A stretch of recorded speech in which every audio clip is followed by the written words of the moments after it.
বিদেশে থাকা ৪ ছেলের একসঙ্গে মৃত্যু হয়েছে ১ সপ্তাহ আগে। তবে সেই খবর জানতেন না মা। ছেলেদের কফিনবন্দি মরদেহ বাড়িতে আসার পরে জানানো হয় মাকে। কিছুতেই বিশ্বাস করতে পারছিলেন না তিনি। আহাজারি করতে করতে বারবার জ্ঞান হারিয়ে লুটিয়ে পড়ছিলেন মাটিতে।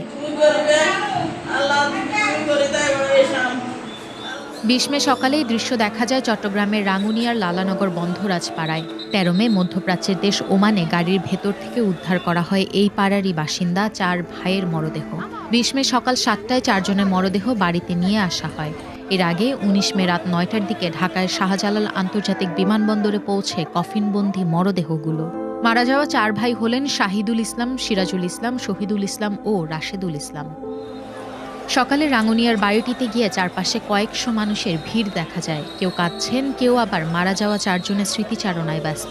ঘরের ভেতরে গিয়ে আহাজারি করতে দেখা যায় মা খাদিজা বেগমকে। বেলা ১১টার দিকে স্থানীয় হোসনাবাদ উচ্চ বিদ্যালয়ের মাঠে অনুষ্ঠিত হয় ৪ ভাইয়ের জানাজা।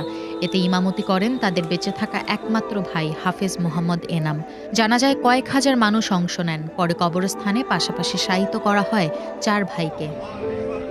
১৩ মে রাতে মধ্যপ্রাচ্যের দেশ ওমানের মুলাদ্দা এলাকার একটি গাড়ির ভেতর থেকে উদ্ধার হয় প্রবাসী ৪ ভাইয়ের মরদেহ।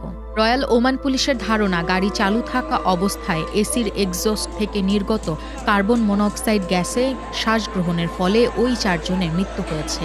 পরিবার সূত্রে জানা গেছে, ভাইদের মধ্যে ২ জনের কদিন আগেই দেশে ফেরার কথা ছিল। তাই ৪ ভাই একটি গাড়ি নিয়ে একসঙ্গে বিয়ের কেনাকাটার উদ্দেশ্যে বের হয়েছিলেন। পথে গাড়িতে তাদের মৃত্যু হয়।